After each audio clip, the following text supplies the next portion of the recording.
Ia zi, bă, Cătălin. După cum se vede, a?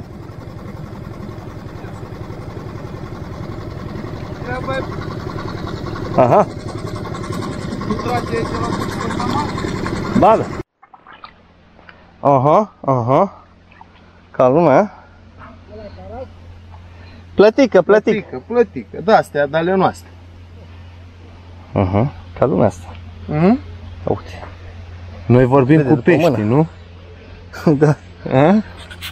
Frumos, bravo Cătălin. Hai, momește acolo locul. Fă vad. Fă vad la feeder. Uite, vezi acum nada că stă în coșuleț?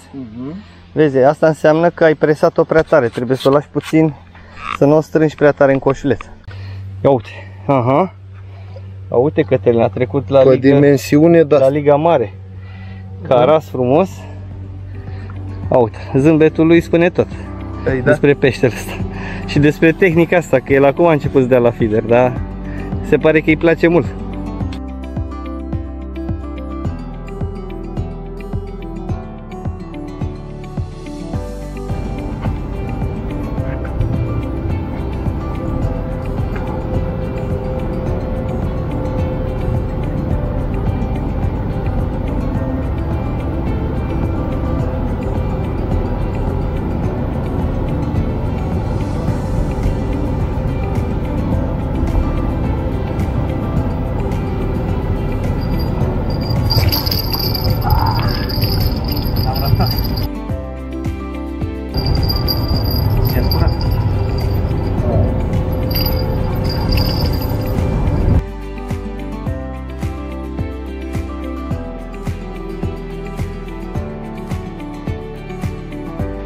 Yes. No. Da. O plăticut.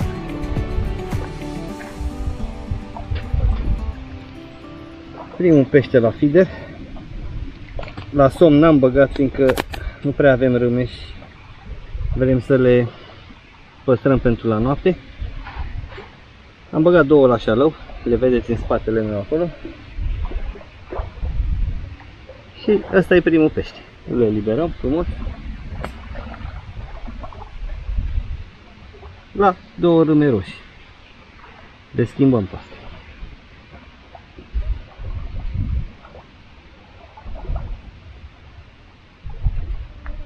Am și o undiță la oblete, avem deja 2 obleți.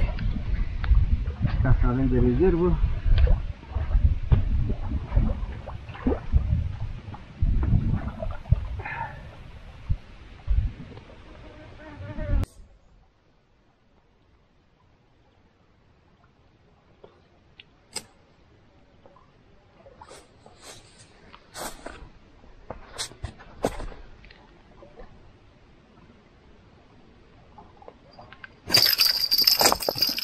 E, luat.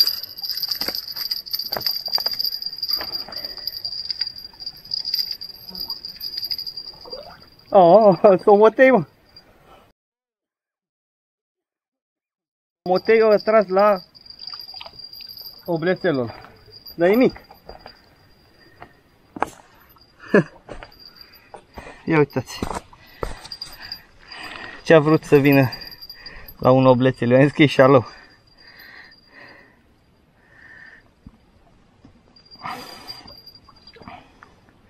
Vom elibera, e foarte mic.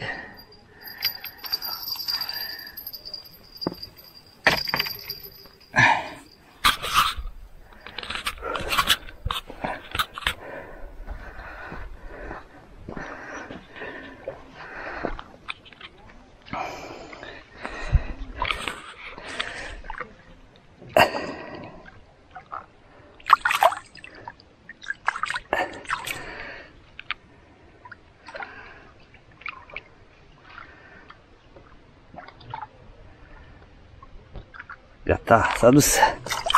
Bravo! E și un pește mai însemnat, un morunaș frumos. Tot la râmă.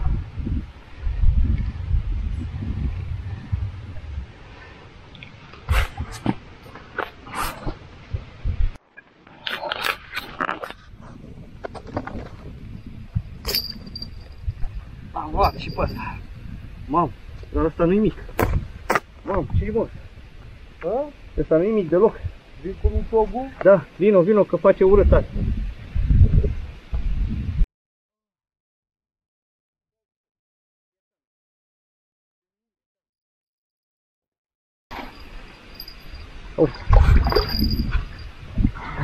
S-a încurcat cu asta.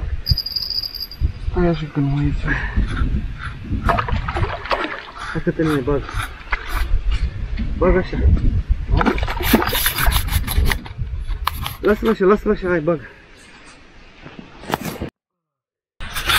Și primul șalău. Frumos. Hai să vedem. Nu, că aia o fac. E bine și așa, e bine. N-ai decât să-l scoți aceea puțin, ca să-l descurc. La kil, așa, nu? Da. E grăsun. E. Uite. Așa. Să pun puțin camera.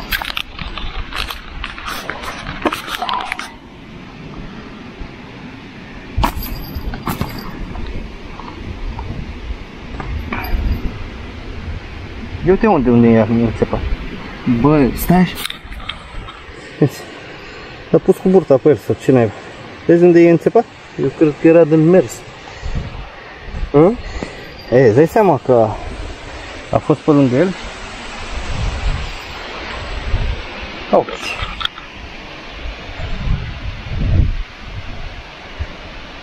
E grăsunel.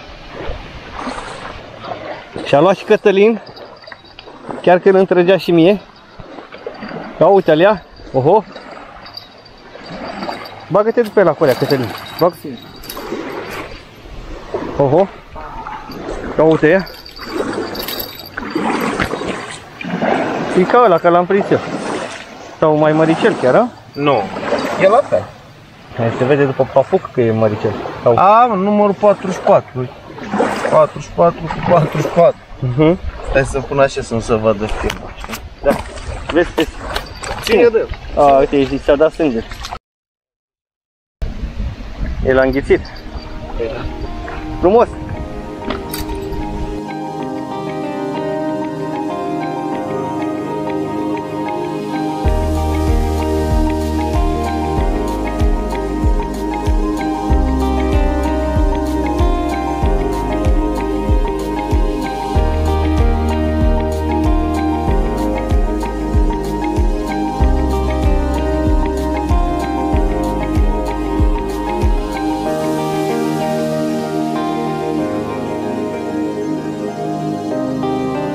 Începem să dăm și la somn, e ora 7:30.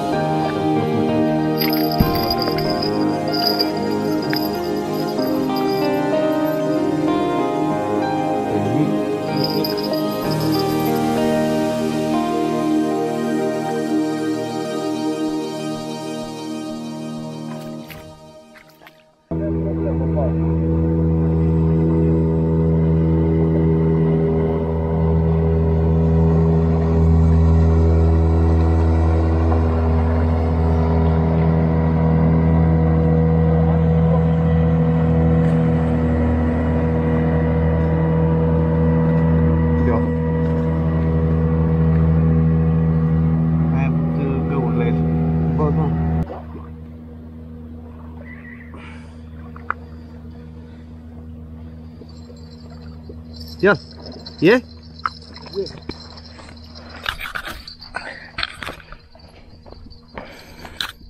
Cătălin în acțiune cu râbele moarte. Ia uite.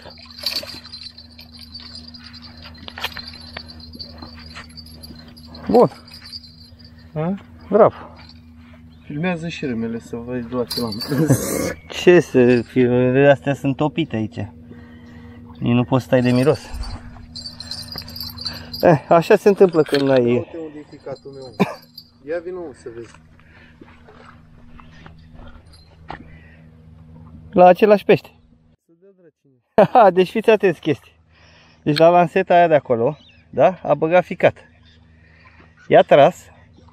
Mai devreme când am venit să vă filmez, tot la el, da? i-a tras și pe una mai tras. N-a apucat să înțepe. Și acum i-a tras la râme. Ia uitați-vă atent aici. Și în spatele râmelor are și bucățica aia de ficat.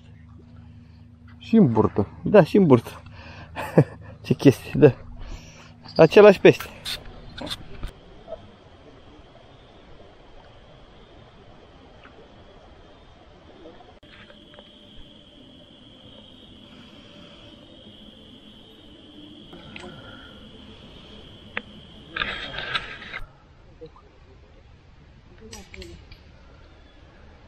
Neața pescari. Din păcate azi noapte, după cum ați putut vedea, nu am mai prins mare lucru. Mai avem acum de dimineață o sfârâială. Să vedem la șalău, la feeder, să bag una și la crap.